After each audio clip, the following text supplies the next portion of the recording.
The average big bank savings account pays roughly 0.01% interest. Combine that with a $12 monthly maintenance fee, and your balance is likely decreasing in real terms every single month. This chart shows the disparity in scale between that baseline and Alliant Credit Union. By offering a 3.01% APY on savings, Alliant pays roughly 300 times more than a standard checking or savings account. Alliant started in 1935 as the United Airlines Employees Credit Union, serving airline staff operating around Chicago's major transit hubs. Today, it has abandoned the brick-and-mortar model entirely. It operates as a branchless, digital-first institution equipped with a network of over 80,000 fee-free ATMs. Remaining loyal to a traditional bank under these conditions means leaving hundreds of dollars in passive income on the table every year. Major financial outlets like NerdWallet and Bankrate consistently crown Alliant a best credit union, earning near-perfect editorial scores for its interest rates and low fees. But this matrix reveals a contradiction. Editors give it 4.9 out of 5, yet consumers rate it 2.6 on Trustpilot and 1.4 on the Better Business Bureau. These scores stem from 3 failures: dismal customer service, AI bot loops, and loan processing friction. You have to decide if that interest yield is worth navigating a known customer service nightmare, and if, as a credit union, you're even allowed to join. Credit unions traditionally rely on restricted eligibility. Most require you to live in a specific geographic area, work for a certain employer, or be related to an existing member. Alliant bypasses those restrictions through the Alliant Credit Union Foundation pathway. During the application process, the interface presents a list of eligibility options. You simply select the box that says Join Alliant Credit Union Foundation. Joining the foundation requires a $5 donation, but Alliant covers that cost on your behalf. That single checkbox effectively eliminates the exclusivity barrier, transforming a localized Chicago institution into a national competitor for your deposits. This breaks down the advantage. Alliant delivers a 3.01% savings APY and 0.25% checking APY, while traditional banks offer almost nothing.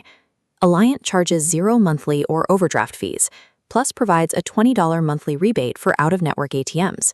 The immediate trade-off to these perks is the complete lack of physical branches. This creates friction if you handle physical cash.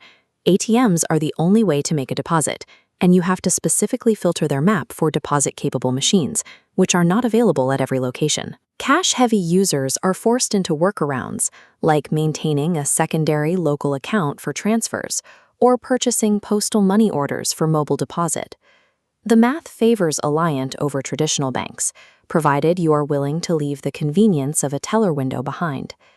The true cost of that 3.01% APY reveals itself the moment you encounter an error and need human assistance. Alliant relies heavily on AI chatbots that users report as impenetrable barriers, often trapping them in automated loops that fail to resolve complex issues. Trying to reach a human involves grueling wait times, getting bounced between different departments, and frequent dropped calls. The friction spikes around loan servicing. If Alliant's online portal fails and you are forced to make a payment over the phone, they charge a $10 to $12 processing fee to take your money. The Better Business Bureau database documents a pattern of systemic billing errors, including delayed credit card cashback redemptions and incorrectly filed 1099 tax forms.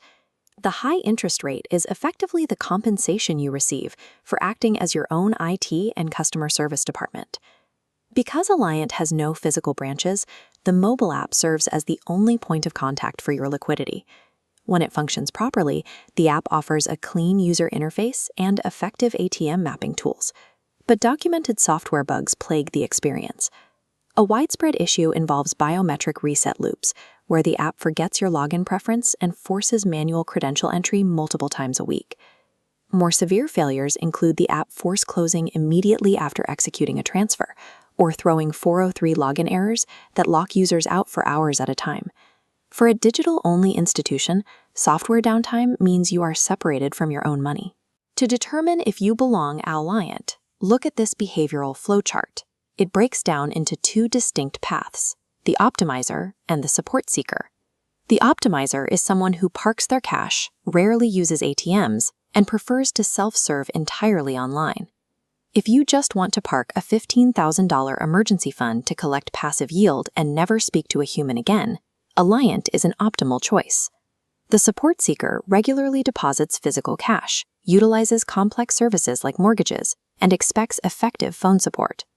If you frequently deposit cash tips, intend to originate a mortgage, or expect human phone support in under 5 minutes, Alliant will be a miserable experience. Your specific banking habits, not the raw interest rate alone, dictate whether Alliant functions as a financial goldmine or a digital trap.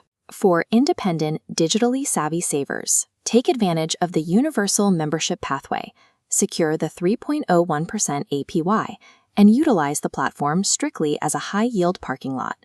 For complex, high-touch users, protect your peace of mind by sticking to a traditional branch network or exploring a more reliable digital competitor like Ally Bank. Alliant offers superior, lucrative financial products, but they are wrapped in a compromised service layer. You must choose which trade-off you're willing to make.